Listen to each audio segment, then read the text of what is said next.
সূর্য পশ্চিম দিক থেকে উঠে যাবে, আমলনামা বন্ধ হয়ে যাবে, আর আমল করলেও আর সওয়াব লেখা হবে না, নেকি লেখা হবে না। তওবা করলেও আর তওবা গ্রহণ করা হবে না। এক নাম্বার, তওবার শেষ সময় হলো মৃত্যুর সময়, সাকরাতের সময় তওবা কবুল হয় না।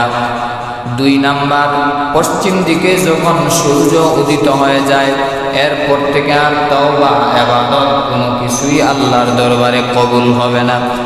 নবীজি বলেন, কিয়ামতের বড় আলামত হলো পশ্চিম দিক থেকে সূর্য উঠে যাবে। চার নাম্বার, কিয়ামতের বড় আলামত হলো দাব্বাতুল আরদ, হিংস্র প্রাণী আসবে দুনিয়াতে। এরকম একটা হিংস্র প্রাণী যার নাম হবে দাব্বাতুল আরদ, চার পাওয়ালা জন্তু আসবে। তখনই তোমরা মনে করবা কিয়ামত আর বেশি দূরে নয়। পাঁচ নাম্বার, নবীজি বলেন, কিয়ামত আসার আগে পাঁচ নাম্বার বড় আলামত হলো নুজুলু ঈসা ইবনে মারইয়াম আলাইহিস সালাতু ওয়াস সালাম।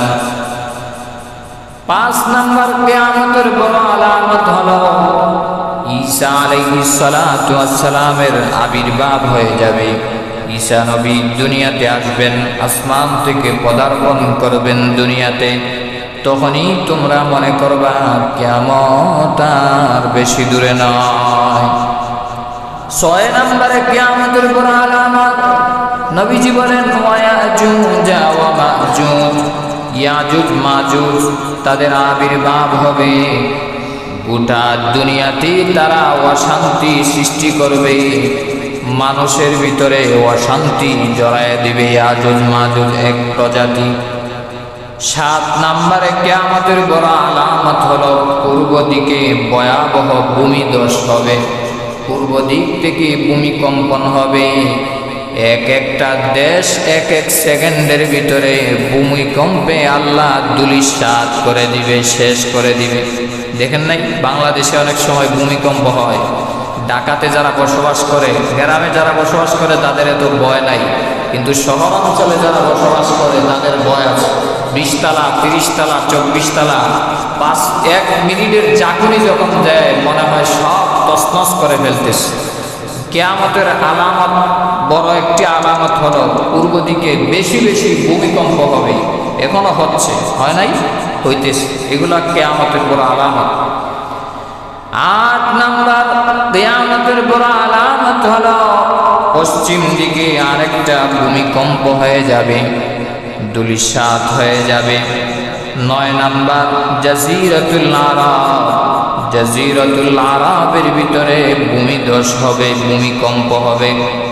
10 নাম্বার, কিয়ামতের বড় আলামত হলো ইয়ামেন থেকে একটা আগুন বের হয়ে, এই আগুনটা দক্ষিণ থেকে আসবে।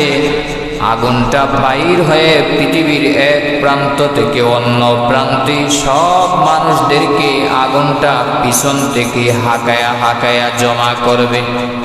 যখন আগুনটা বাইর হয়ে যাবে, নবীজি বলেন, রে মায়ার উম্মত, তখনই মনে করবা কিয়ামত আর বেশি দূরে নয়। সর্বশেষ ইমাম মাহদী আলাইহিস সালাতু ওয়াস সালামের আবির্ভাব হয়ে যাবে। তখনই তোমরা মনে করবা কিয়ামত আর বেশি দূরে নয়।